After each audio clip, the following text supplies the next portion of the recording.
do that then? Soon. I think.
Test.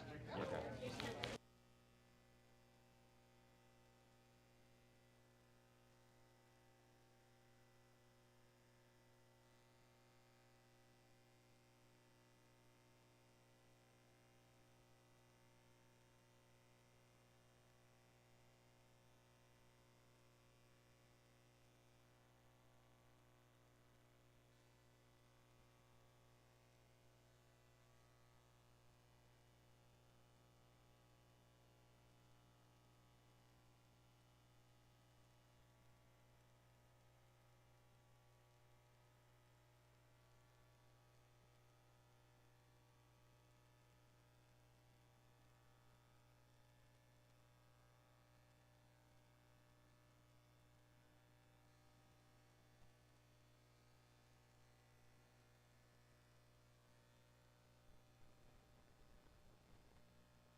Hello, hi everyone. Thanks for coming. Happy New Year, first of all. Hope you all had a wonderful holiday seasons. Welcome to Maker Showcase. This is an event where we provide a platform for makers within the community to showcase their passion projects, share ideas, and the knowledge and learning along the way. Yeah, and the second part of that is to kind of get everybody connected, ask questions. So stick around after the event, after the presentations. That's where we can really get the deep nuggets of knowledge and tips and tricks from these makers, and to get away from our phones and digital life for a bit. All right, first presenter, we have Jason with his toolboxing. So I'll leave you to it. Jason? Thank you. Is that working? Yep. Okay. So my name is Jason Solomon. I was tasked with creating a class that is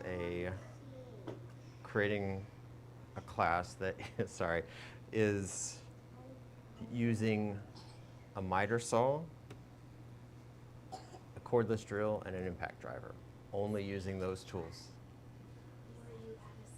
So at Asmbly, I am an instructor here. I am the staff instructor.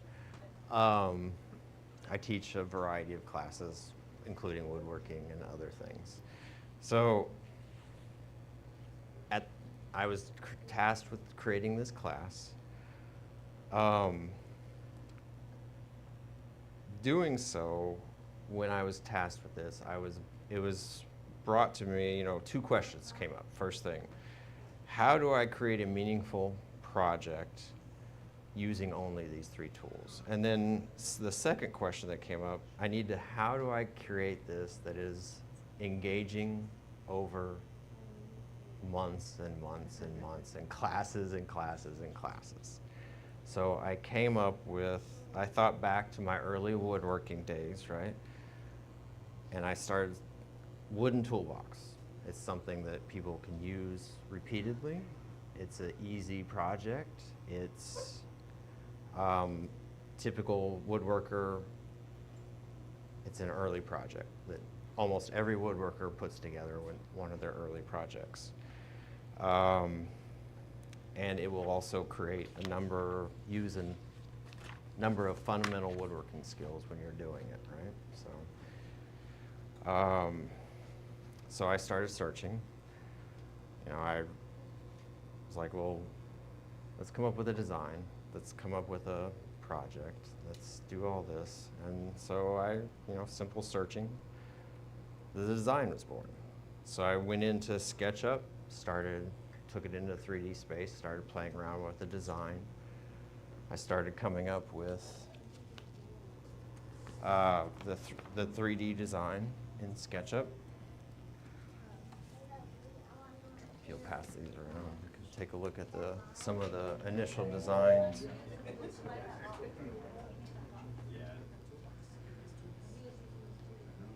Came up with a design,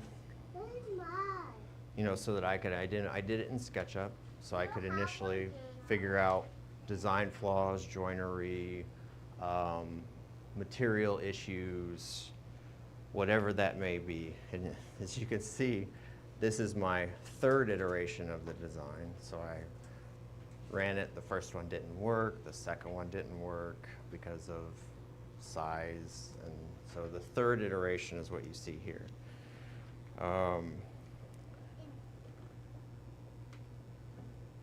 So the first, the material requirements. The second was the toolbox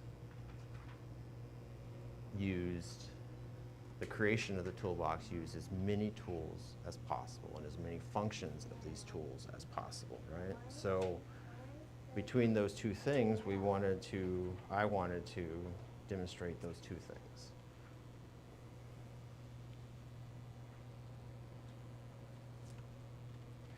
So based on that, I started looking at materials.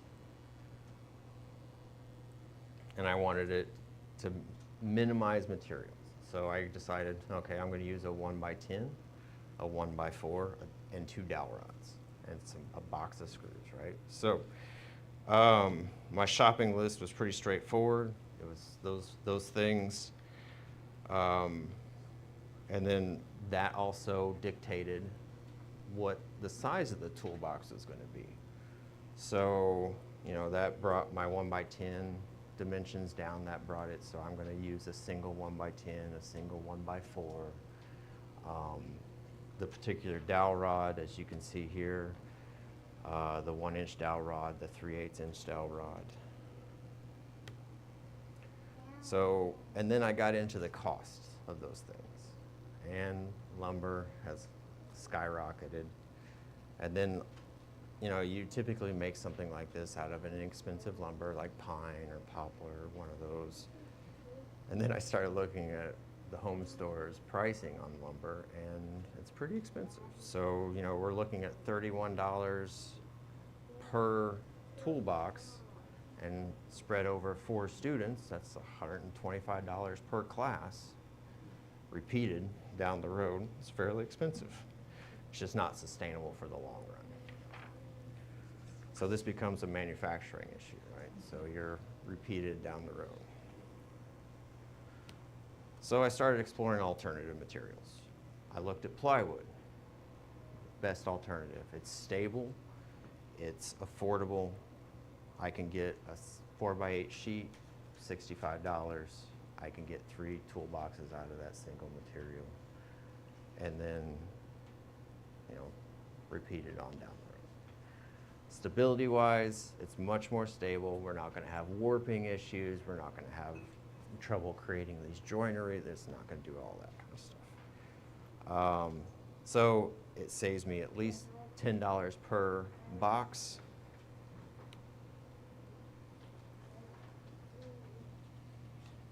So, switching the plywood solved my budget issues, solved stability issues, made it easier to dimension. I could get the exact same dimensions as the, just by ripping strips, as you saw in the last slide. My strips laid out there on the plywood. It made it easily accessible. If you wanted to, you could go buy a 1x10, a 1x4 at the home store and make the toolbox yourself. And a couple of dowel rods and some screws. But that's the simple wooden toolbox class. That's, as you can see in this, we have the toolbox itself. I got a little creative. I've created a drawer that you can pull out, so you have extra storage, compartment on top, drawer on bottom, with a lock. The drawer locks into place. Any questions? Dowel on the right, Jason, is that the lock? That is the lock.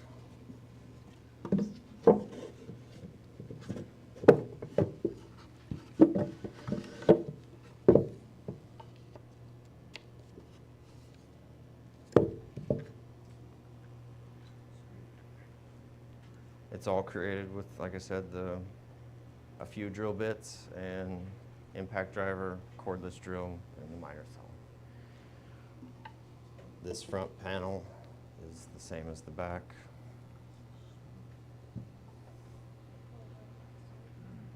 Yes? You had all the materials and tools ready, and you were working as quickly as you could from start to finish. How many hours? Couple hours. For you to make? Yeah. Like 2 or 3 hours? 3 hours. Yeah, it's 2 hours, 2 to 3 hours. Yeah, easily. Yes. So plywood ends have a tendency to split when you screw into them. Correct. Do you do anything to prevent that, or any countermeasures against that? Countersinking bit, pre-drill. So yeah, demonstrate as part of the demonstration. We do a pre-drill and then a drill. But yeah, that's a great question. Here, please use the mic. So it takes you 2-3 hours to make this. How long is the class? 3 hours. Really? Yeah. That's a lot to do in That's 3 it, yeah. hours. So with some of the joinery, we learned some joinery in there, as you can see. as well. I was going to ask, did you keep the dados in the final design? Dados on a miter saw is not something I've done before. Yeah, we do that with miter saw as well. Yeah. We're learning how to rip the rip cut as well on the miter saw, the joinery is everything. So. But how long did it take you to plan it and design The it? planning and the designing, that was a few days. Yeah, that was You're fast tracking us then. right. Yeah, yeah. I was curious. Am I There's a too couple close? questions. I was curious how much it weighs as a What? kind of scrawny 5 pounds. person. Huh? It's probably 5, 6. With the drawer. Yeah, it's probably about Once 6 you load it up pounds. with tools. It's not light, but it is. It is sturdy, yes. What was the constraint of needing to use just those 3 tools? What's the story behind that? We Why wanted to double-class? give people more experience using those tools and a deeper dive into those particular tools. So, somebody else had a question here, and JD and Jason, did you put the plans up on the wiki so we can do it ourselves? I didn't, but I will. In true maker spirit. Yeah. We are gonna probably have the syllabus, and it'll probably be like. My plan is to, when you take the class, you get the copy of the plans with you. So. I didn't have a question, but it's more of a comment. This is a great jumping off point for a next project, right? Right. Like this is your top box, and then you could have a lower box as well that incorporates more drawers and puts it on wheels so that you don't have to carry it around. Right. You could do, if you did something like latches, you could do a series of them or something like, there's all kinds of possibilities. All right, any questions? Thank you, Jason, Yeah, for the you're presentation. Oh, Jason, by the way, did you mention when will we have this class available? So there's already one Okay. that's full next Great. week, but we're planning on monthly at least. And if it's popular, then we'll fill it up more. So Great, there you go. You got that to look forward to. Thanks again. do you want this? Take that. All right, give us a few minutes to transition, and we'll be right back.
Right on. It's live right now. Check, check. Okay. All right. We are ready for our next presentation. Now we have JD and his cast iron rehab. Hey, everybody. My name's JD Murphy. I have been a member here for about a year and a half. I am the lead steward in the lathe area, and I also teach metal shop safety, and I'm getting ready to start teaching the Shaper Origin class as well. A little known fact about me is that my wife and I used to run an independent scouting organization up in Cedar Park, pretty much right up until the pandemic happened, and then things kind of folded. But our organization was all inclusive. You know, it's all ages, all genders, and so we had scouts from 3 to 99. We said, right? And so as an adult scout, I had the opportunity to earn badges and all that sorts of stuff. And when I was going for this one right here, this was my project badge, my project board. I had to come up with a project for something that I really didn't know a lot about. And in 2018, I had the opportunity to go to the National Organizational Meeting in New Jersey and be the chef. Right? I had been in the restaurant business I was in the restaurant business for almost 25 years, right? So this was an opportunity for me to go and just kind of hang out with my wife. She was the national secretary, and the rest of the leadership organization, and just kind of cook for them and have fun and chill out by the fire and stuff like that, right? So I went on this retreat, and a lot of the stuff had to be done kind of outside, campfire style, on cast iron, and I wasn't really very well versed in cleaning it up, right? But I had to. So I just kind of winged it that weekend, but I vowed to get better at cleaning cast iron and understanding, you know, how to cook with it and that sort of stuff. So that's kind of what led me to cast iron rehabilitation, or what to do after the discovery of that oops, right? I really learned a lot about the different processes and things like that, and what can happen to cast iron, you know, over the course of its life. And these are some pieces that had been donated to our group, you know, and there's some different things that can happen, right? Just neglect or improper storage, like kind of happened to these pieces right here. Lack of knowledge about proper cleaning, which is probably what happened right here, right? They burned something in it, and then they set it outside and completely forgot about it, and then they're like, oh my God, what am I going to do with that, right? And then sometimes it's just an uh-oh, like this pan right here. I had been cooking bacon, and I set it outside, and it was set on a water barrel that we had in the back of the house, and my son he was still, like, he was just starting to go to school, so he was probably like 5 or 6 or something like that. And he decided that that pan needed to go in that water barrel, and he could hardly reach it, you know what I mean? So like he lifted up and you know, kudos to him, because he was very industrious. He lifted up the lid, put the pan in, and the pan was very heavy, and it sunk to the bottom of that water barrel, and I didn't find it for like 4 months. So I got real mad, and I was like, oh, I'm gonna have to do something with this, and I don't know what, you know? So that was the perfect opportunity to fix this mistake, right? And the mistake was all mine. I was the one that left it out there for him to do it with, right? So what can be done about, you know, a cast iron issue, right? And the answer really is scrub, scrub, and scrub some more.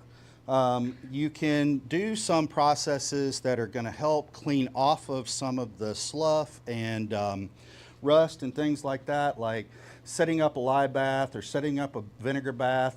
What I chose was to set up an electrolysis bath because it was less toxic. There's less alkalinity in the process, and it's just safer, you know.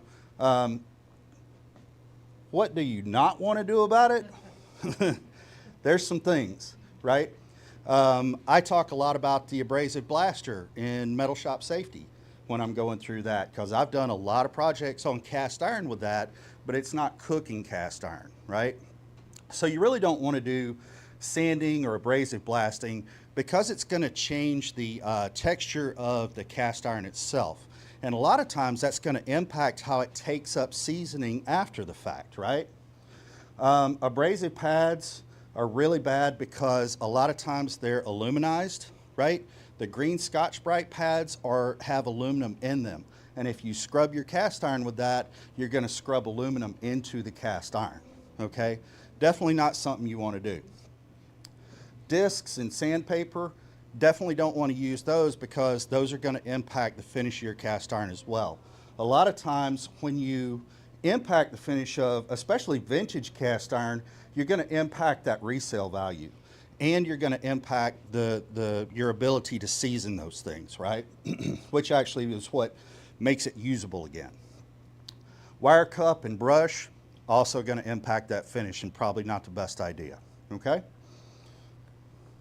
So the first thing that you can do is a lye bath.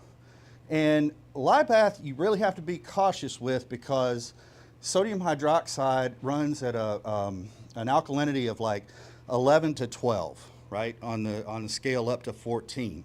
It's definitely not the most alkaline thing out there, but it's probably one of the most alkaline things we can kind of get our hands on fairly easily, right?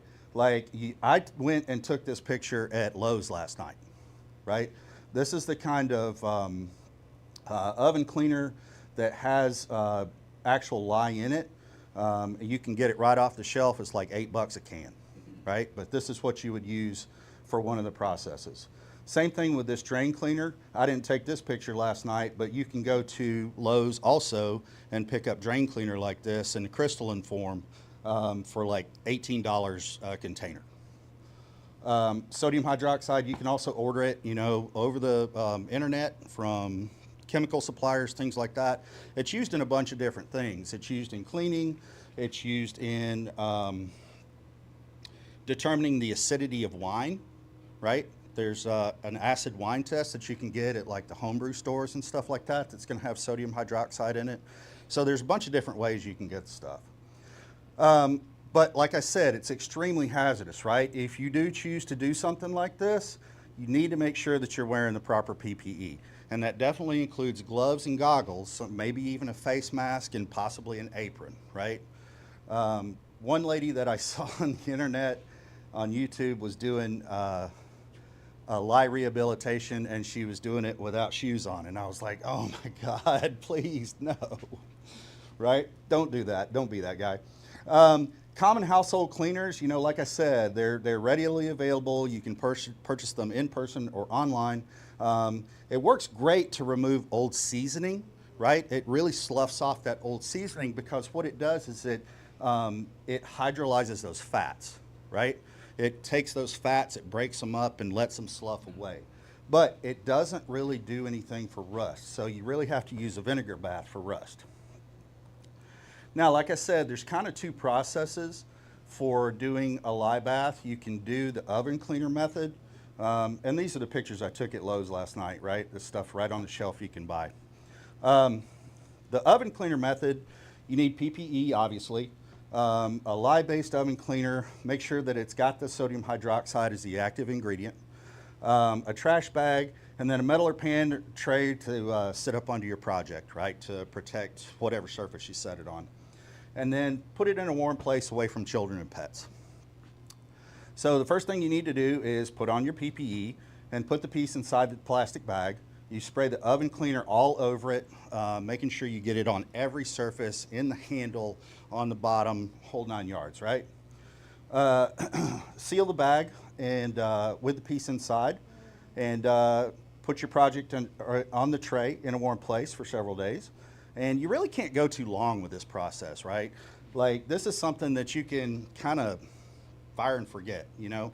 Like, you could leave it out there for 3 weeks and it's not gonna hurt it, right? It's just gonna slough all that stuff off, and when you get back to it, you're just gonna wash it off. So you're gonna wash it with dish soap and cold water, right? And then if there is rust on the piece afterwards, a short vinegar bath can be used to kind of knock that stuff off. Yes? Why cold water? Cold water has a tendency not to cause flash rust. that hot water, I don't know what it is, but when you wash in hot water, it tends to have that flash rust that you then have to rehabilitate again, right? But everything that I've read, everybody that I've heard talk about it, they always say wash in cold water. All right, then you want to season the piece appropriately once you're all done, right? The lye soak method is a little bit different. You need this sodium hydroxide, right, the crystal style, and just tap water in a suitable bucket with a lid large enough to hold your workpiece. You also need your PPE, obviously. So you put on your PPE, you fill your container with water enough to immerse your entire piece, and then you can slowly add a couple of tablespoons. Don't put your piece in first. Slowly add a couple of tablespoons of the sodium hydroxide powder. Put the piece in and make sure it's completely submerged, like you're wearing your gloves, you put it all the way in there. Put it in a warm, safe place away from children and animals with the lid on it. Soak it for several hours, right? This is one of those processes, because you have that sort of more volatile sodium hydroxide solution, that it's gonna slough a lot of that stuff away very, very quickly, right? So you don't have to leave it nearly as long. And then you can rinse it with water and gently scrub away any of the remaining crud, which should slough off really easily, right? It should just wash off with like a stiff bristle brush. You rinse or soak for a short period of time in a vinegar bath to neutralize any remaining lye solution and remove any rust that's on the surface. And then you wash and season appropriately, right? Yes? How do you get rid of those chemicals after you brew them? That's a great question. With this lye soak method, do what? Oh, I'm sorry. How do you get rid of the chemicals after you finish with the process? So that's kind of the cool thing about the oven cleaner method, is you're basically going to wash it away, right? Yeah, pretty much. With this lye soak method, you can actually keep this and reuse this process over and over and over again, right? And I'll tell you something, once you kind of get into cast iron, you kind of get into cast iron. Like it's one of those rabbit holes you just sort of go down, you know? And it's a fun ride. Like, there's a lot of information out there about it. There's a lot of people that do cast iron, and it makes it one of those kind of frustrating hobbies because of the fact that, you know, prices are kind of high. A lot of people know about it, stuff like that. And people hoard cast iron too. So things are kind of hard to find sometimes. But you never know. You get lucky. People give stuff away on Buy Nothing, you know. That's where we got a lot of stuff. This is the one that had all the leaves and stuff in it, right? And this came to us from Buy Nothing. These people said that they had moved into their house 10 years before that, and it had been in their backyard that entire time, right? And they gave it to us and gave it to me to see if I could rehab it, and we've used it on numerous campouts, right? All right. So yeah, you could reuse this lye soak method over and over and over again. You just keep the chemicals. I would think that you would probably, if you want to get rid of it, you would probably have to take it to like a hazmat collection or something like that, like Williamson County does. I know you can go to Round Rock and say, hey, I've got this stuff. You know, if you live in Round Rock, they take that stuff over by the high school, Round Rock High School. All right. Moving right along, the vinegar bath. So the vinegar bath, advantages to using that is it's simple and non-toxic. The supplies are really easily sourced. It's great for surface rust and easier cleanups. And you can use the leftover vinegar for ebonizing wood or leather, right? Not a lot of people know that. Disadvantages of using vinegar is the reaction actually etches the metal, right? So that can, if you leave it in there too long, then it's going to etch that metal, and that's going to impact your ability to season later on, okay? You can deteriorate the piece if you leave it too long. I already said that. Pieces left too long could require a neutralization step, right? Like you might have to put it in something a little more alkaline to sort of neutralize that acid.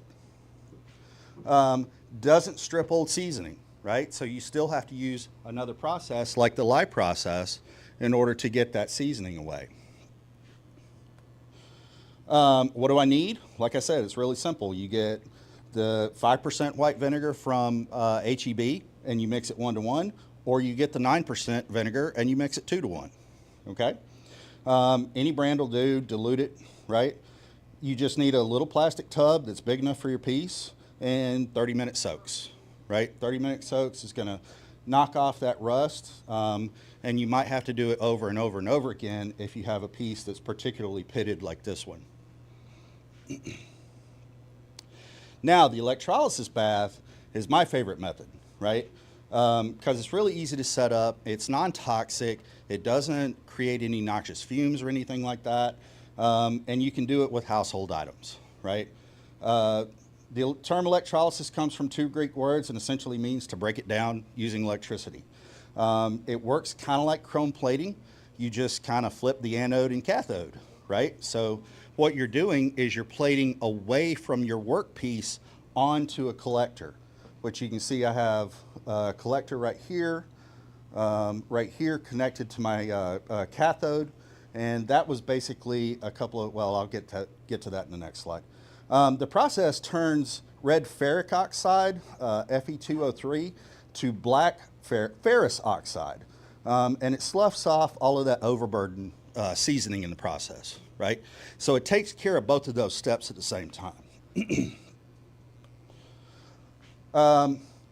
Electrolysis just requires a few easy to source items, a container big enough to fully submerge the workpiece. I repurposed an old cooler with a broken lid I got from our Buy Nothing group, right? Washing powder, sodium tetraborate or borax, you know, that 20 mule team borax in a white box at the grocery store, that stuff. This stuff actually has an alkalinity of like 9.5, which makes it fairly safe for doing this. But you can also use sodium carbonate. The only thing is that's a lot more alkaline. It's like 11 to 12 on the alkalinity scale. Then you add water, right? Like, and I was doing, I want to say for this little cooler, you know, it's probably about that big. I was doing like probably 5 gallons of water, I think, in it, and maybe a cup of borax, right, for my solution. Maybe 2 cups of borax for my solution, but it's not really a whole lot. And that box of borax will last you forever. Like I did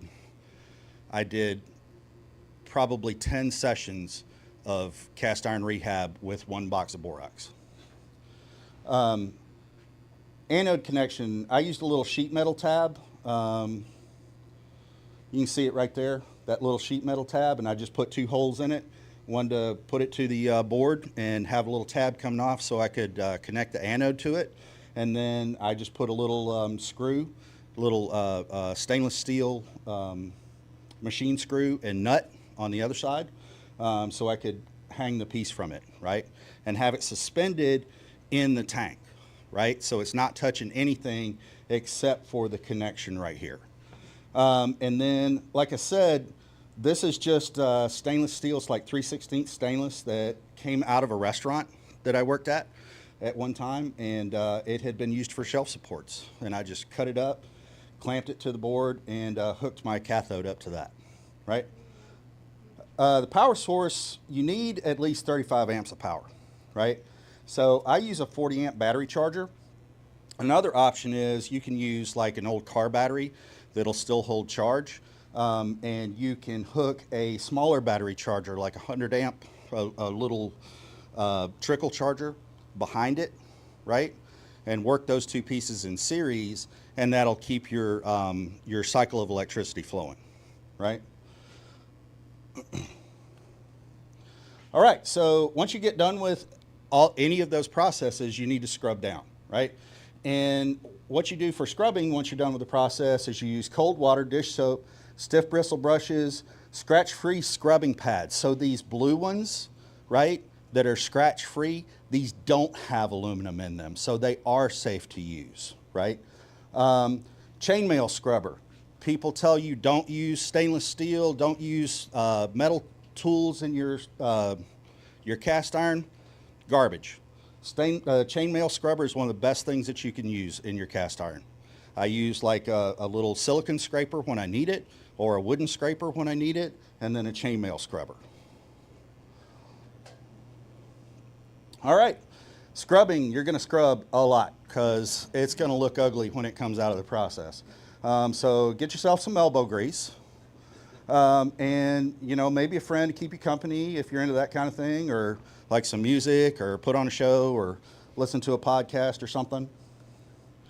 Right? For seasoning, you want to dry your piece thoroughly. Set your piece, and once you dry it up to where you can't see any liquid on it, right? Put it in a 200-degree oven and leave the door slightly open so that that'll help release more of that moisture. And you can see they're upside down now, but when you're first drying, you need to leave them right side up. They're upside down now because they're in the process of seasoning. They've already been dried off, and the coating's gone on them. All right, so leave that at 200 degrees for about 10 minutes and then raise the temp to 275. You can close the door. Leave the temp at 275 for 10 minutes, raise to 350. So you're slowly bringing that temperature up, right? And leave it for 10 minutes. Once the piece has reached your temperature, you can remove it and oil it down with a paper towel, being very careful because the oil's going to get really hot, paper towel's going to get really hot. So you might even want to put on like a leather glove or something. Yes? What oil do you recommend?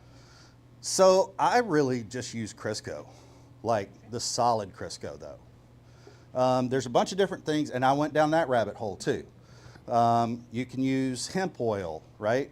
But if you get the real hemp oil, it's got to be refrigerated. What you're really trying to do is you're trying to get this oil to polymerize on the surface, right?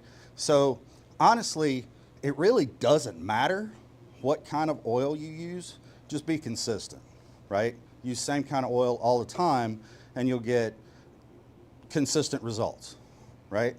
I wouldn't use a high flash point oil because it's going to take it longer to polymerize. So like grapeseed oil, olive oil, things that have a high flash point, I stay away from those because they get sticky and gummy.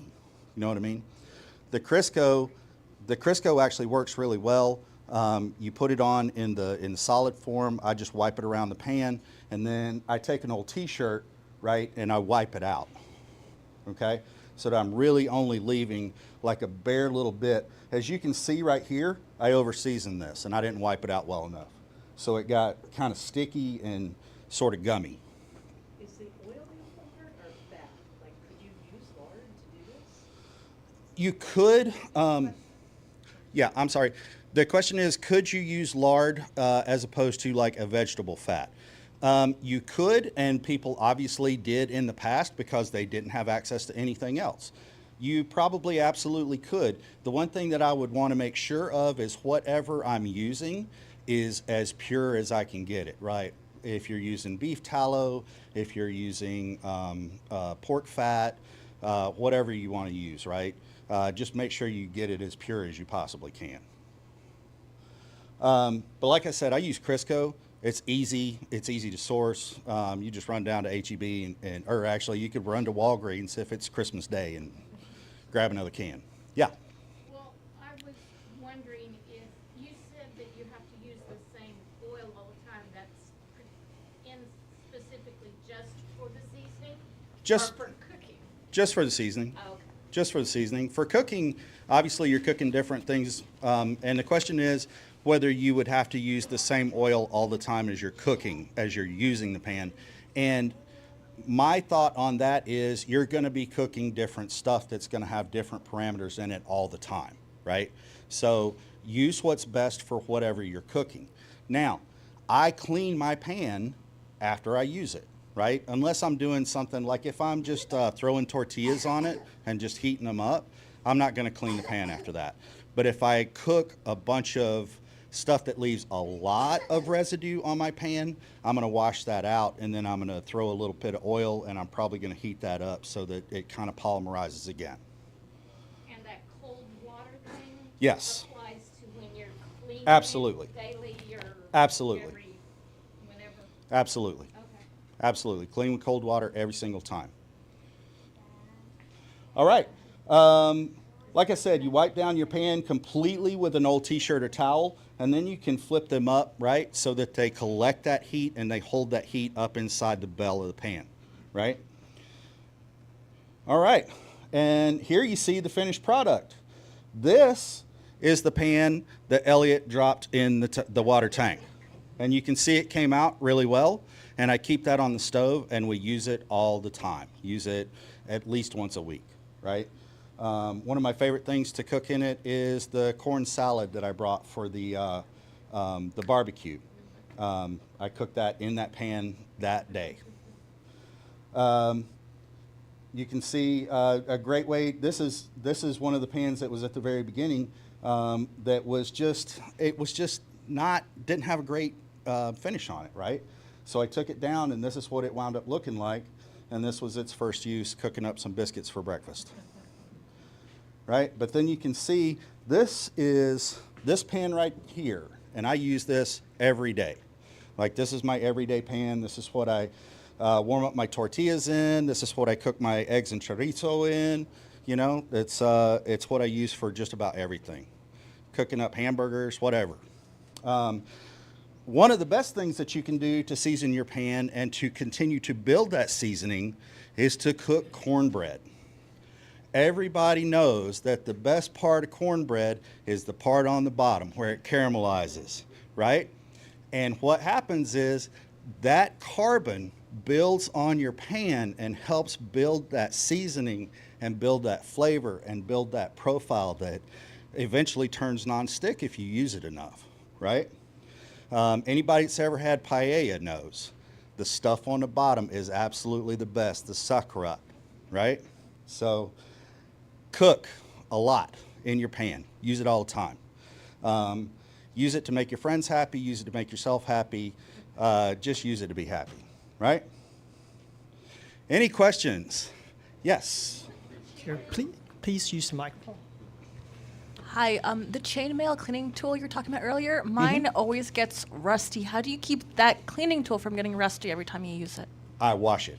I scrub it, like take a stiff bristle brush and scrub anything out of it that might be stuck on it. Well, you need to set it up so it can dry, right? Like I always set mine up. I've actually got like, I think it's actually an old globe off of a lamp or something. Like it's just a little white globe that it sits right in. And I have it like on the little windowsill right by the sink. I got another one. For the electrolysis, how long does that take, and can you overdo it? The electrolysis, I don't really think that you can. I left it in there for like, you know, some of the pieces that were really kind of janky, I left it in there for days. But I would go in and check on it, you know, like every day at a certain time so that I was being consistent with what my results were. Like I would take pictures of it. I've actually got a whole grip of pictures on my phone of this whole process when I was going through it, to where I was going in and checking on it, you know, like 3-4 times a day. So I would just say do it until it's done, right?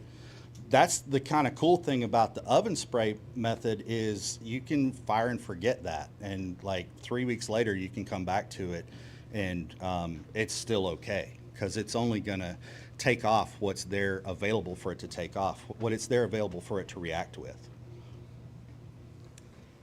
Regarding the seasoning process, yes. If I were having a really busy day and I needed to shorten that process of like gradually raising the temperature and then applying the oil while it's hot, say I tried applying the oil while it was cold and then just leaving it in the oven for 350 for like an hour or something, what do you imagine the outcome would be? Would it be fairly similar, or would there be No, Okay. the oil's it's gonna be like, it's gonna do what this one did, right? It's gonna pool in spots, and then as it dries, as it polymerizes, because that's what's happening is that oil's polymerizing, right? It's gonna pull it out, right? And you're gonna have spotty areas just like this. Like this was the very first one that I tried, and like I said, I didn't wipe it out good enough. I thought I did, right? I didn't think that I left that much oil on it. I thought it was just a scant amount on the pan, but it turned into that, right? And I wound up having to take all of that back off and redo that whole pan. One more question for you, actually. I've heard that the process to maintain cast iron is very similar to carbon steel. Have you found that to be true? In what way? Like, how are you comparing those? Because I'm not sure. Mostly I'm just, not sure what the process for maintaining carbon steel is. That's my question. that's fair. I was mostly asking if the process to season it and or clean it would be fairly similar. But if you don't know, that's fine. Yeah, I don't because I haven't really messed with carbon steel too much. I know that when you're talking about knives specifically, right, it depends on the alloy as to how you treat it. Like the alloy that's in my knife that I used on the bar every day is nice enough that I could leave it dirty on the counter for an hour or two, right? But people that use like sashimi knives and sushi knives and things like that, their carbon content in their steel causes it to rust very quickly. So like that's why you see them wiping it off all the time, right? It kind of depends on the alloy that's in whatever piece you're using. This is what works for me for cast iron. I haven't really tried anything else. Okay, thank you. I am just learning about how to properly care for cast iron. When would you want to take the seasoning off? Is it like after you've had something like with jalapenos, and if you don't want that taste in the next thing? No. I would just wash after something like that, right? Jalapenos are acidic, but they're not going to leave a tremendous amount in your pan, right? So you can just wash after use. This is, if anybody came for the grand opening over in the metal shop, I have this drum stove that's made out of 2 big brake drums. And this is the next project for that. These are going to become the plancha for that, right? So when something gets to looking like that, right, it's rusty, the seasoning is uneven, right? There's really not a whole lot you can do to clean that other than get that stuff off and just kind of start from fresh, right? The only time that I would do something like that I would break it all the way down, is if it got contaminated with something, right? Like somehow I don't know, some horrible chemical got in it or something, right? That you really don't want to leave in there. Or it starts to rust, right? You're starting to see pits and things like that, and then you're probably going to want to go down. Any more questions? Great, thank you, JD. Absolutely. Awesome presentation. Again, these makers and artists will stick around after the event, so make sure to pick their brain afterwards, hang out, and engage with them.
All right, welcome back. Welcome back. We are ready for our next presentation. So we have, as a community, we have a social event outside of Asmbly every first Wednesday of the month. If you've gone to the past few, you may have seen Martin talking about his awesome marble computer. But if you haven't, that's happening. And here is Martin with his marble computer. Thank you, Alex. All right. So when I tell people I'm building a marble computer, often they think that I'm building like a case for a computer out of stone. But no, what I'm actually building is a marble run that implements a computer. And I have some lofty goals for this project. I really want this to be a proper computer. I want it to have instructions. I want it to have registers. I want it to have memory. It should be able to do loops. It should be able to do conditional branches, all of the good stuff that you would expect from the computer. I also want it to be fun to watch, and not just like in terms of doing the computation, but it should do something that's interesting. So that means it needs a display. And then finally, I want it to be reliable. I want it to be able to run continuously for a long time without making mistakes. And on top of all that, I want it to be fast. Now, when we're talking about computers, fast is a little bit of a relative term. A modern processor usually runs at something like a 4 gigahertz clock. If on good code, it can do something like 4 instructions per clock, and that means it's doing on the order of 960 billion instructions every minute. Now, I'm not going to be able to get anything close to that. I'm going to be at more like 0.1 gigahertz. No, wait, sorry, 0.1 hertz. And then maybe I'll have 1 instruction per clock. I don't think I'm going to try to go superscalar on this guy. And that leaves me at about 6 instructions per minute.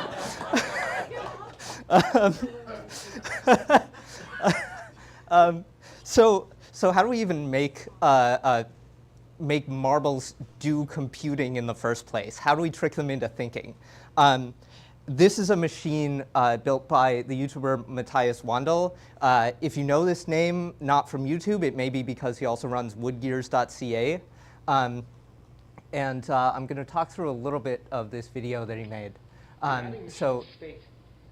Oops, sorry, can you mute the audio? Oh, there it is, thank you. So this device that he's built uses these toggle switches that flip back and forth. And when they're flipped left, they represent a 0, and when they're flipped to the right, they represent a 1. And so this device implements an adder. What this does is he's added 1 here. If he adds 1 again, it carries, and it sets the next bit to 1. So the second bit is 2. The bit after that is 4. If he adds 1 more, the 2 and 1 are set, so that's 3. And with 1 more, it'll carry on both of these and create 4. So with some pretty simple primitives, you can start creating complex logic. But of course, our computer's going to need to do a lot more than add. We can look for additional examples. Matthias has a really great blog post that you can read, which is at this link here. And I'll have these links at the end of the presentation as well. But about how he developed this idea, and it's a really cool idea. But unfortunately, he wasn't the first person to figure this out. There was a device back in the 60s called the DigiComp2, which was a programmable marble calculator of sorts that could do a variety of operations, including addition, multiplication, negation, and a few other things. And it uses fundamentally the same mechanism, although it's a little bit harder to see, plus some extra machinery. There was a more recent reproduction of this made by a group called Evil Mad Scientist Laboratories, which is absolutely a gorgeous piece of design. And I really wish they were still selling these, because it's just absolutely beautiful. And then also these techniques have been adapted into a game called Turing Tumble, which is a puzzle game where you can place these pieces on this board and try to solve little problems. And though this game says build marble-powered computers, it doesn't get very much further than building small adders or logic gates. But that's as good a place as any to start. So for me, coming into this, I had never used CAD before this project. I'd never used the laser cutter. And so the first step was to try to build a marble gate. And that didn't quite go great on the first try. It took some tuning. But once I got it working, I had this set up. So I have 2 gates here. And this implements a 2-bit adder because the carry from, so when the top gate turns from right 1 to left 0, we carry down to the next gate, and that flips it, and we get a carry chain for an adder. But if we time this, we end up with something like 1 second to go from the input of the first gate to the input of the second gate, and the computer's going to have 8 of these stacked on top of each other for an 8-bit register. And so that means, worst case, 7 seconds for the marble to get from the top to the bottom. And we have 10 seconds per instruction, and doing the add is not really the hardest part of the instruction. So 7 seconds is way too much. This needs to be faster if we're going to hit our goal of 10 seconds per instruction. So if we look at why this is slow, the first problem is that there's a lot of space for the marble to move around when it's in the gate.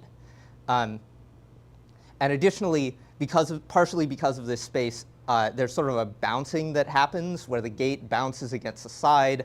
And in the worst case, this can cause the gate to keep bouncing after the marble has left, and it'll get stuck in the middle and jam. But it also, in the best case, leads to some variability in how long the marble takes going through it, which is also bad because we don't want to have a bell curve where on the long tail is a really slow time. Additionally, once the gate is settled, the marble is on this really shallow angle, and so it doesn't move very quickly off of the gate, and it just kind of sits there for a little bit. So the nice thing about this design was I was able to iterate on it in place and design some new gates. So this was attempt number 2. And this one does a much better job of controlling the ball as it passes through it. But now we end up losing a lot of speed in this switchback here. And so the third iteration was to delete that switchback and just go straight down in a very streamlined way. And that was much faster. This gate should be fast enough to do the entire add top to bottom in 3 seconds, which should be good enough for the goals of this machine. Here it is compared to the original. It's kind of hard to see because I couldn't get these 2 GIFs to line up in time, but it is at least twice as fast. I took some slow motion video of this to try to understand why it was so fast, and the reason is because it does this perfect bounce like that, which is very satisfying to watch. You can also see that it loses some speed down here when it comes through again with this bouncing, but that's something that we can fix. So at that point, I figured I had learned enough from this prototype. We know how to make gates, but we're going to need to do more than toggling. Just toggling things back and forth is not going to give us a computer. So the next step was to try out another gate shape, and that's this one, the set gate. The set gate starts out as 0. The first time it's hit, it switches to 1, and then it stays 1. And that's a useful piece for computing. You could imagine that being useful to make an OR circuit, for example. If anything hits it, it becomes 1. If nothing hits it, it stays 0. However, it's got a problem, which is it can't be reset without manual intervention. And I don't want to be manually pressing pieces of the computer to keep it working. So the trick to fix that is to connect our gates together. This is what 1 bit of the final ALU is going to look like, the logical unit, the computation unit of the computer. And And you can see it's got 4 different shapes on it. It's got the toggle gate. It's got the set gate, which sets the bit to 1. It's got the unset gate, which sets it to 0. And it's got the test gate, which doesn't change the value, but allows you to check what it is without modifying it. So this is 1 bit, despite having 4 shapes. And the layer that we put in the marble changes what that marble does. So now we need a way to route the marble. If we have these gates, we need something that's going to take our piece of data and put it on the right layer. So sometimes it needs to be connected like this, sometimes like this, sometimes like this. And we want that connection to be driven by other marbles that we're going to call the opcode. And these marbles are going to come from the instruction that the computer is trying to run. So the computer's got these instructions, and each of them is going to tell it which layer to send the data to do a piece of computation. To fill in this box, I'm going to start by introducing some quick notation just so that we have a good way to draw these things. I'm going to draw a toggle gate like this, and set gate, unset gate, and a read gate, test gate. And these are, you can see they're just kind of simplified versions of the shape of the gate. And then because all of these are connected together and switch at the same time, I'm going to connect them with this dotted line to show that. All right, so this diagram gets messy if I draw it this way, so I'm gonna draw it this way instead. But it's the same thing. We've got our register bit here at the bottom. Our data is going to come in as well as the opcode. I'm also going to send in a reset signal that's going to happen between opcodes, and that's going to be necessary for making this all work. So we need to split our data 4 ways. We can start by splitting it 2 ways by reading some internal bit. We can split it 2 more ways again and again, and that gives us 4 paths through this thing. Because these 2 bottom ones are the same, we make them the same bit. They'll flip at the same time. And then we just need the opcode to control these bits inside the machine. So what we can do is we can have the reset set both of them to 0, and then the opcode set them to 1. And if the opcode marble doesn't come in, then they'll stay 0. And so that looks something like this. And this was the next piece to prototype. To save a little bit of plastic, I simplified it a little bit by getting rid of the reset line and making the operation gates toggles. But the result of this was prototype 2, which looks something like this. And it's up here. I can actually pass this around. So what this piece does is it is exactly what we just talked about. It's got these 2 toggles that can flip the bits. And then when you put in a marble here, it'll flow down, hit this read gate, hit one of these read gates, and come out one of 4 layers. We can watch it in action like this. So you can see when the toggle gates flip, it also flips the test gates.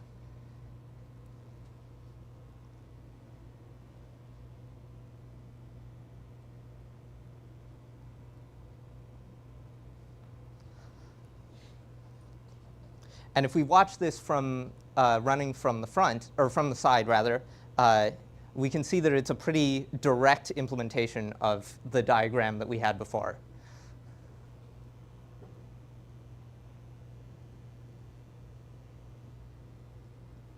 Layer 2 or 3, layer 4.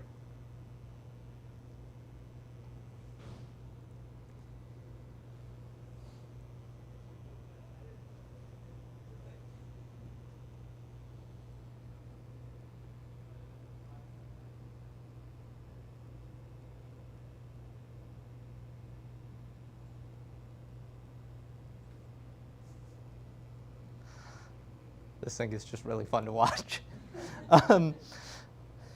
which gives me hope for the rest of the computer. So those are all of the pieces that I've built so far. So what's next? The next prototype that I'm going to build is a couple of pieces of read-only memory. This is the biggest unknown or unproven piece of the machine right now. In addition to that, I'll have an address to select one to read. So 4 addresses, each 2 bits, should give me enough to tune it. And the address selector is basically the same circuit that's being passed around that we just saw. It's a selector of one of 4 read signals based on 2 bits of address. The only difference is that the 2 bits are connected together as an adder instead of being being separately controlled. And then, in addition to that, I want this one to be a little bit more ambitious. The second prototype was, in addition to testing functionality, also testing the look, like really nailing down how the final product is going to look. And I'm pretty happy with how that turned out. So this prototype is aiming to test out robustness. I want this one to be able to run continuously and look cool. And so this one's going to have a little display to show the value that was read. And then around all that, I'm going to wrap a lift and a little controller that repeatedly signals the thing to have it try different inputs. And so then I can set a video camera on this, leave it running for days, and see where it fails, and then update and test from there. If you're interested in this, the instruction set is fully designed. If you want to mess around with it, you can go to marble.computer online, and there's some documentation there about how it works in an assembler and everything, in an emulator. You can set breakpoints and all that. The other links of stuff I talked about is here. Thank you very much.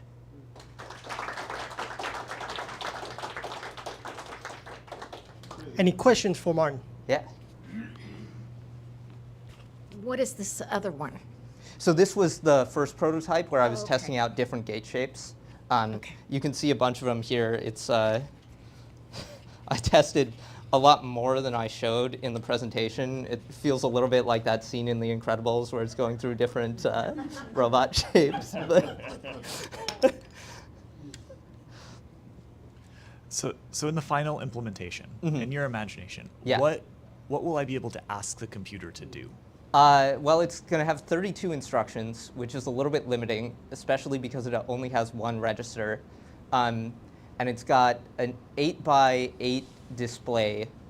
So the display is going to be like, there's an instruction display that takes the value of the register and sends it to the screen as a layer of black and white marbles. And so it can stack up 8 of those layers to form an image. And then when it gets 8, it'll swap the next image. But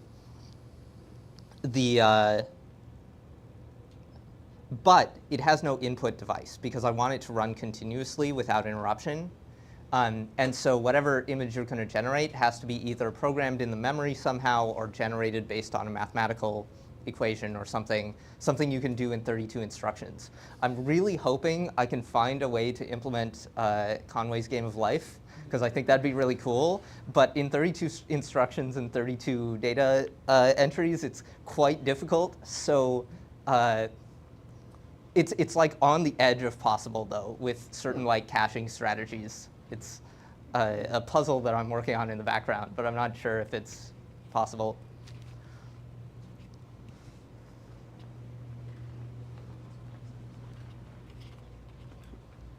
The emulator, did you make that? Excuse me. Basically, Please ask me to the mic. Oh, yeah. The emulator, did you make that to like prototype the entire thing to see if it would work, or was that more for like like advertising? Yeah, neither actually. It was for testing whether the instruction set I had designed was good enough for actually writing programs that did something useful. It's I'll pull it up. Let me see. So this is the emulator. If I my mouse, there it is. It starts out with this program that's pretty simple that displays some stuff. If you run it, it defaults to 10x real-time speed. And what it's going to do is go through and display this marble sprite stored in memory.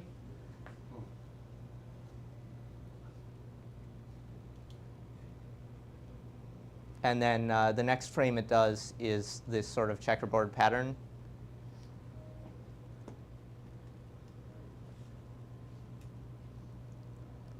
And then it just kind of loops between those two. But what this is doing is it's not actually like, it's not simulating the internals of how the actual computer would work. It's just implementing what it does at a high level.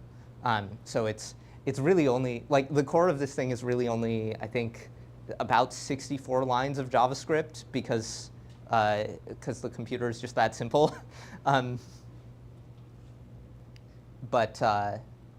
Yeah, there will be cases for the next prototype where I need to build an actual, more of a simulator, because I need to know things like the lift is going to be bringing marbles up and putting them into the system, and certain lines of marble distribution need to remain full. Like there always needs to be a marble ready to fall in those lanes. And I need to make sure that there's enough buffer so that that's always true. And I'm not sure yet how big to make those buffers. So I think I'm going to need to do some simulation to figure that out. There was a guy who made like a clock out of marbles where it would like fill in the numbers with marbles. And so he had a whole like, the guy made like a clock out of marbles. And so that was a massive project for him too. So you might try looking that up. Yeah, that's Ivan Miranda's clock, which is really a cool project.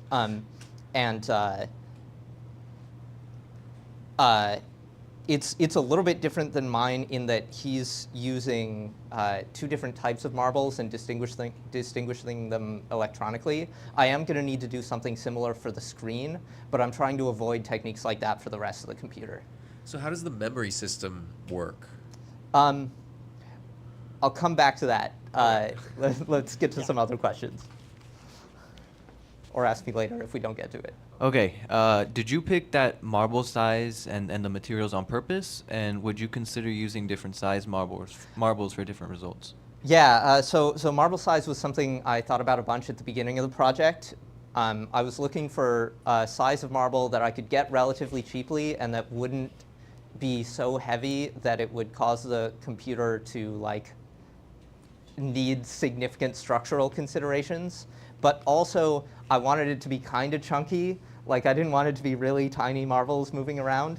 And so, given those constraints, I ended up with 1/2-inch marbles. And those have been working well for me. In terms of the materials, I want it to be clear so that you can see through the layers. And so acrylic was the natural choice, and it's easy to work on the laser cutter. And so that's kind of why I went with that. I will be using 3D printed parts and some other strategies for some of the more complex things like the lift, but for now acrylic has been working well. So kind of following along on that, you know, what are the, you've talked about the design, but the actual implementation on the lasers, what type of problems have you had and how to solve those problems? I've noticed that the cross layer has a number of individual parts making cross layer, and why was that designed and how the laser impacted your design choices? Yeah, so for moving marbles between layers on prototype 2, let me pull it up here.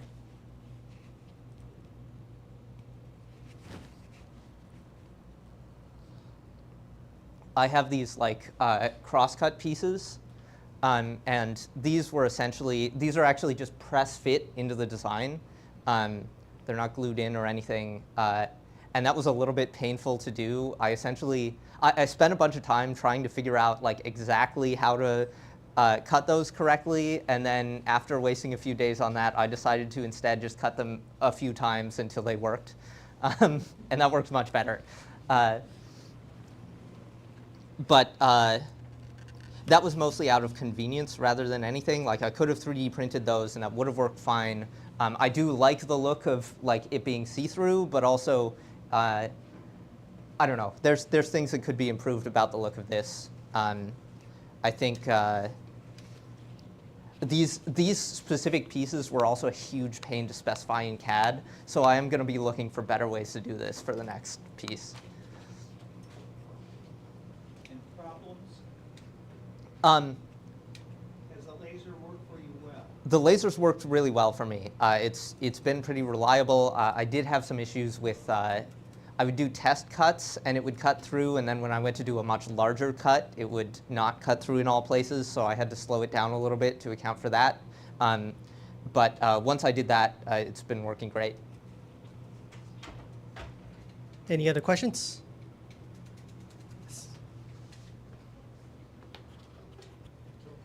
How tricky is it to assemble all of those parts? I was looking at all of them stacked and all the screws in parallel and the spacers. Like, have you had to come up with any tricky techniques for keeping stuff aligned? Yeah, so this piece in particular was a bit annoying to assemble just because it has all these layers and it has these interlocking components. And so I had this whole strategy for assembling it that was like, you basically do one layer at a time and then you interlock things and then you like put the next one down and slide it over. And I didn't plan how that was gonna work before I cut it, but I lucked out that it was possible, kinda. There probably would have been a way to assemble it without that, but it would have been much more painful. I would have had to like tie strings around things and pull on them and nasty stuff. But it does take, if I have to take this apart and put it back together, it does take about 45 minutes to do that. So I try not to do that. Yeah.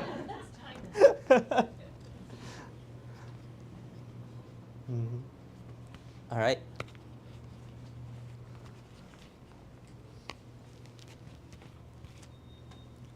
Given the information that you have from your latest prototype, how large and heavy do you imagine your final product will end up being? So that's a good question. I think the final product is going to be 3 or 4 planes. So it's going to be several different pieces, and they're going to be connected together by essentially by tensioned strings that go through pulleys above the system. So that you can hit a lever in one and have that pull a thing in the other one and release a marble. I expect each of those, for various reasons, they happen to all be the same size. I think they're each going to be about 4 feet wide, 5 feet tall, and a foot deep. And then the goal is that these could be like set up around a booth and you could walk between them. And that's kind of the vision for the project. In terms of weight, there's a lot of plastic that could be removed from this, and one of the things I want to experiment with is doing those cutouts and see how much I can reduce it. The marbles are going to be pretty heavy. I think I calculated it's going to be something like 40 pounds of marbles in one of the memory units, and there's going to be 2 of those. So I'm really glad I didn't go with 3/4 inch marbles.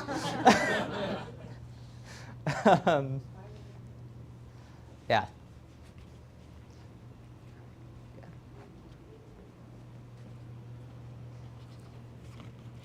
So have you thought about for like the final 5 by 4 foot box of like the shaking that the marbles are going to cause, and if the gates will be able to like sustain that much jiggle?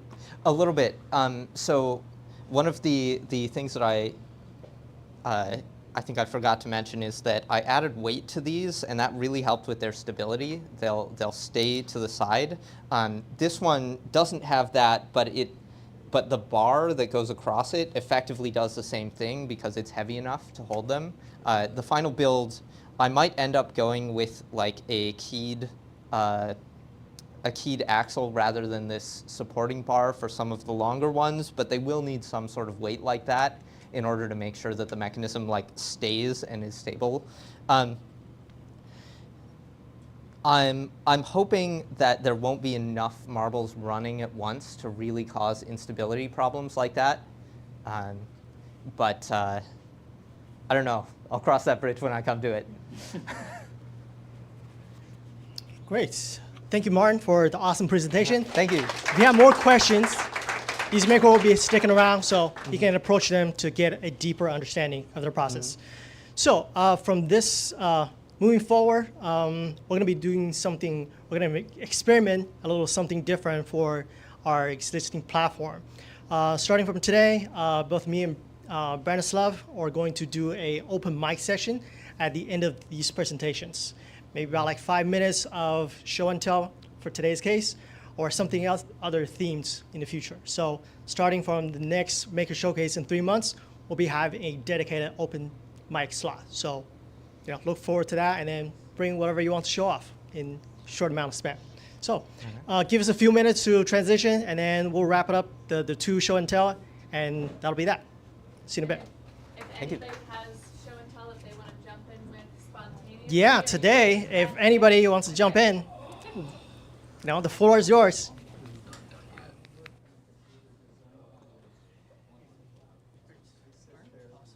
Thank you. I'll take the mic. Yeah. So, look forward to see your finished presentation. Yeah, thanks. Final.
I mean, no.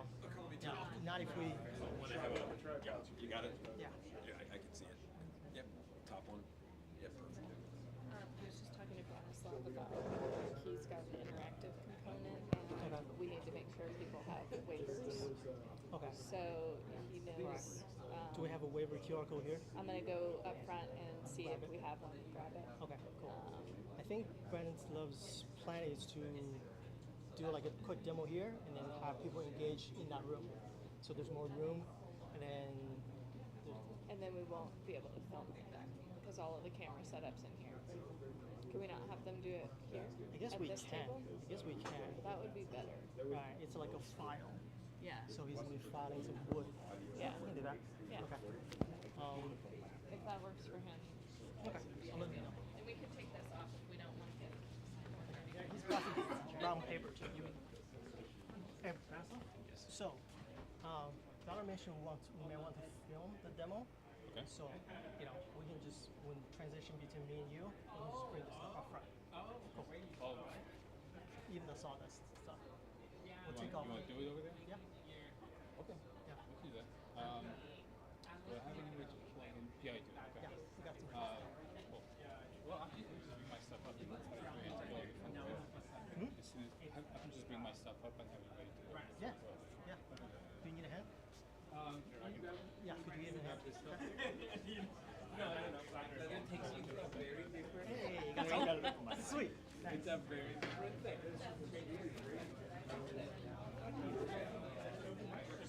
Cool.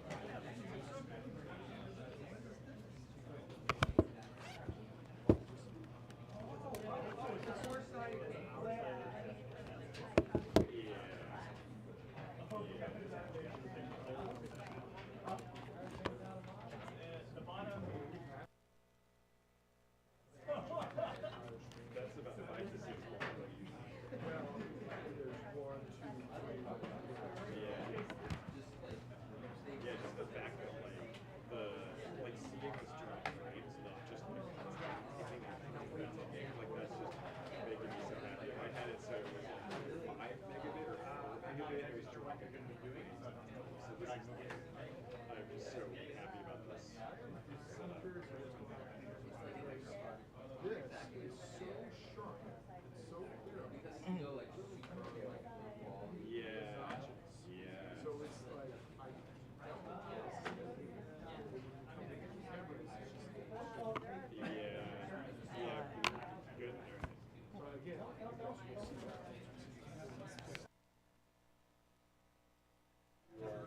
Okay, test, test. All right, all right, all right. Welcome back. We are ready for our open mic session, first ever. For me, I have a problem with how many cables nowadays that I have to deal with. I love the fact that we're making a transition to USB-Cs. Like I can use one plug for all my devices, or at least most of my devices. Until I realized one doesn't charge or nearly as much, or my controller won't work with certain cables. So which prompted me to purchase these guys right here. So these are USB-C testers, right? I can plug it on one side, and the other side is my phone. And it'll light up. It'll tell me the wattage, the ampage, and the voltage that from one end will go into the other, right? It's got a lapse time and how much power exactly is going through, how fast are they going through. And then there's like a diagram that shows the timeline of things. So this is a great tool to have. And then another one is this guy right here. So it's got a battery power function, and with a USB or any USB cables, you can plug in on the output. On the other side, I'll plug in on this side. It tells me if it's going through power, if it's going through data. Right, in this case, I believe it's just power. And I just got this, so I still need to read through the Bible to figure out what exactly to decipher it. I'll show you a different version.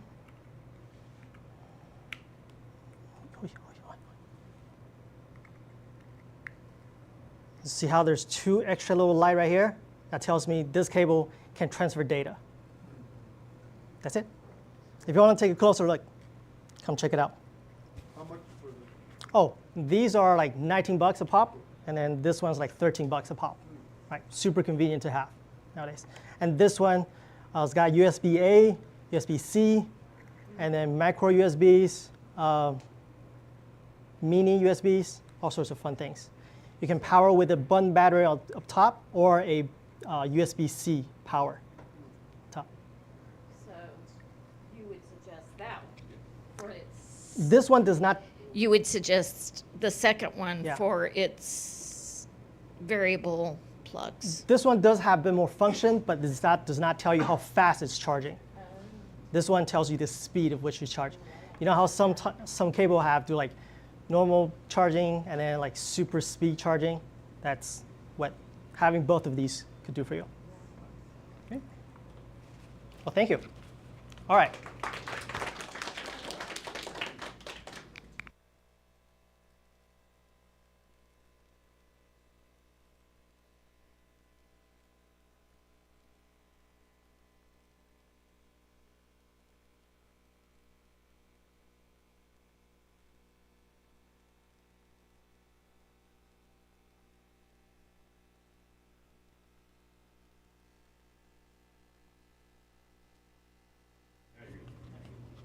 Working? Okay, so I'm going to do a bit of low-tech, high-tech. Knowing this crowd, I think I know which one's going to be more interesting, but I want to show you two very different tools. Virtually 80% of at least what I do is cut things apart and put them back together in different formats here. And when I joined Asmbly, or back in the day Hackerspace, I was all about woodworking. That was my thing. That's why I joined. This is one of the tools I got back in 2018. It is a wood rasp. It is effectively a number of teeth arranged on two different sides. You have a coarse side and a fine side. And this is the most deceptively aggressive tool you will handle to shape things. If you've seen, probably everybody from Paul Sellers to Jimmy DeResta to whoever's on YouTube using one of these, and you're like, that looks neat, but why would I use it? Give it a shot. You can shape things incredibly well. And we're gonna have a few bits of wood for you to test this out on.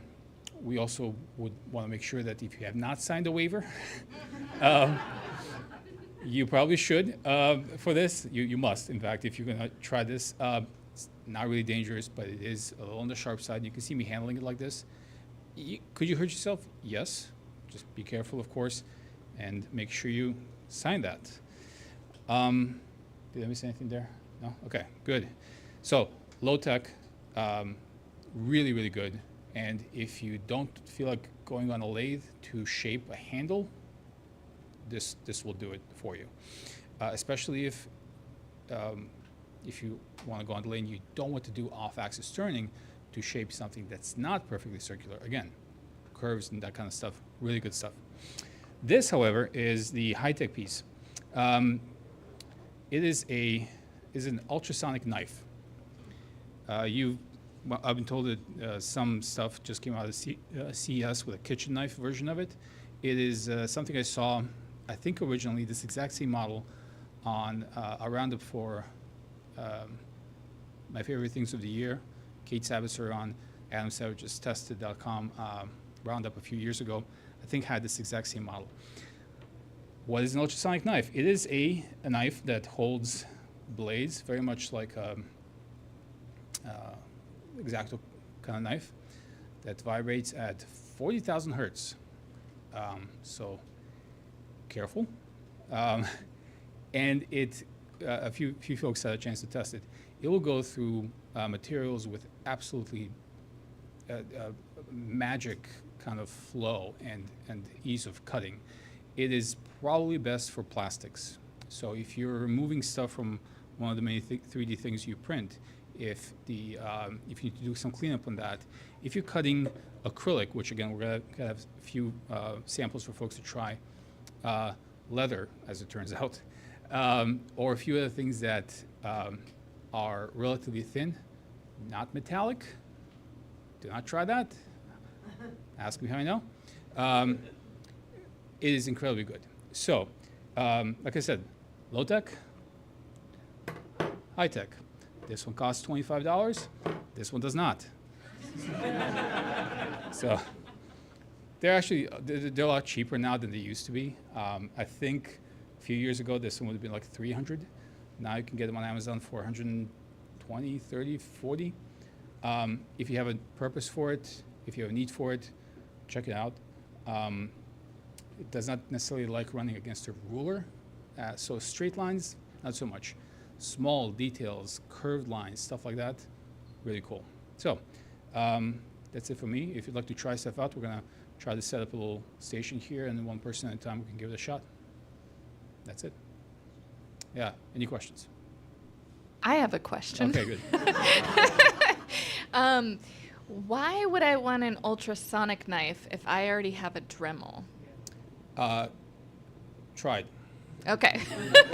The Dremel, the size of it, unless you have that little extension piece, does kind of get in the way, and there is absolutely no movement on the knife itself. So if you're working on a really detailed piece and you have to get inside somewhere, they actually have different kinds of blades that are like hooked, and that's the fun thing. You're not really cutting; you're just pulling the thing, and the vibration of the blade is what does the cutting.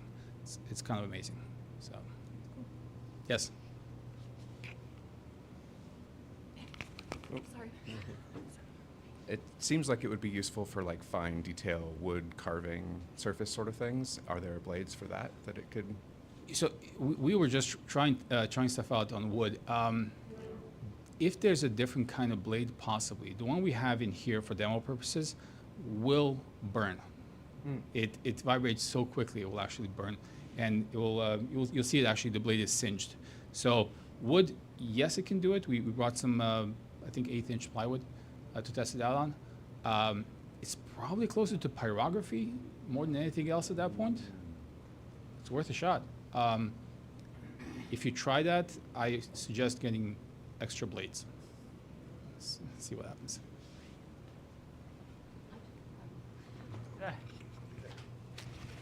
How expensive are the blades? That is a really good question. I don't know. Huh? I don't know. You don't? No, You they're have not. more twice. They're not. I had a few extra that I got. This was a gift, so I had a few extra that I received originally. I have not bought any replacements, but I can tell you that they're most likely not your typical blade, like not the X-Acto style blade. These are probably specific to this stuff. Any other questions? I would just like to add that I'm very glad to have been confirmed that y'all are interested in this more than this. Anyway, we are going to do a bit of demo here, but that's it for me. Yes, please fill out a waiver if you're first time here, if you haven't done so already, so you can get some hands-on time. All right, I was told that we have one more extra show and tell today. Awesome.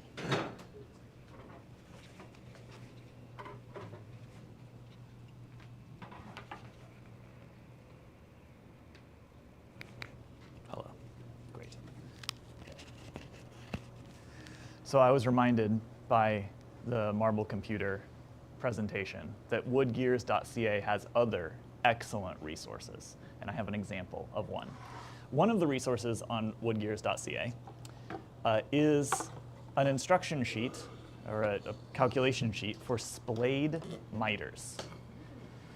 And I needed a trash can, simple trash can for, you know, just little waste paper things, little sticky notes and whatnot. And I'm like, oh, I should make a splayed mitered box. And the complicated part of making a box like this is the calculations for what angle do I cut everything to, how big should it be, how many sides should it have.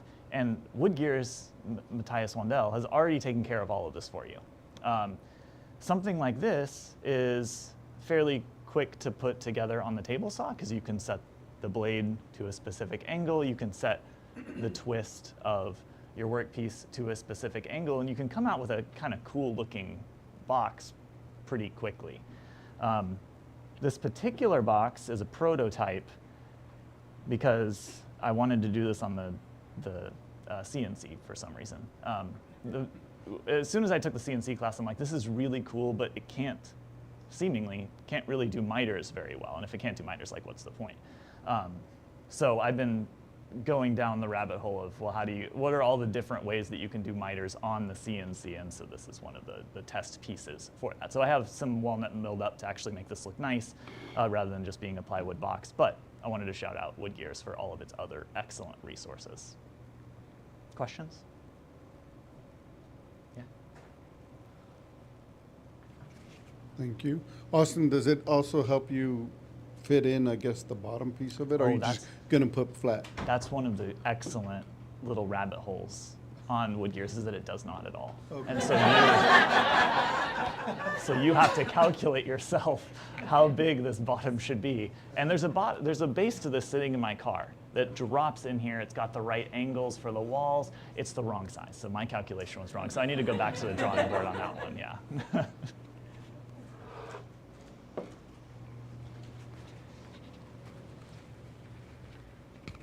I was more curious how you do miter cuts on the CNC.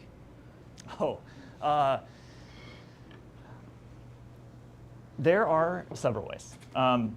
One of the ways is a fluting toolpath. So you can tell the machine to go on this line and go down and across at the same time.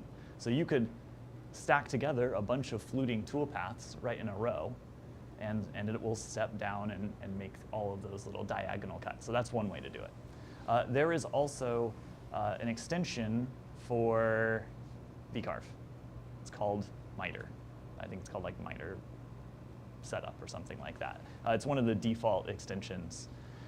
And it will let you put in, well, what angle do you want? What bit do you want? And it will do a profiling toolpath. So you would lay this down flat, and it would trace around, and it would slowly step down and out to create these minders. So it steps down a little tiny bit, it steps out a little tiny bit.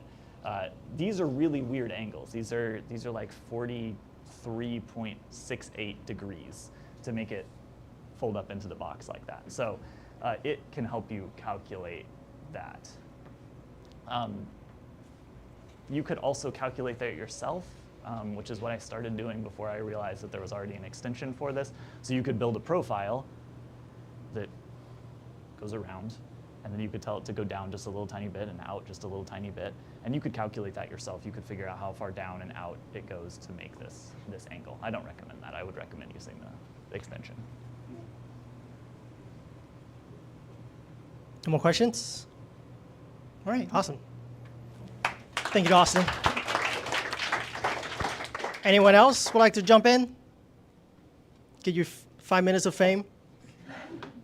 All right, that's a wrap for the event. Thank you all for coming. Yeah, we do these events every 3 months. And as you can see, we're trying to continue to revamp it and then make sure that it's engaging and bring value to the community. Of course, stick around after the event and engage with these makers and ask those questions. We do have an event I want to highlight is called Girls with Grit, that in February 27th from 6 to 8 p.m. If anybody wants to sign up, the link is available on our calendar. So yeah, with that, thank you for all for coming. We'll see you next time.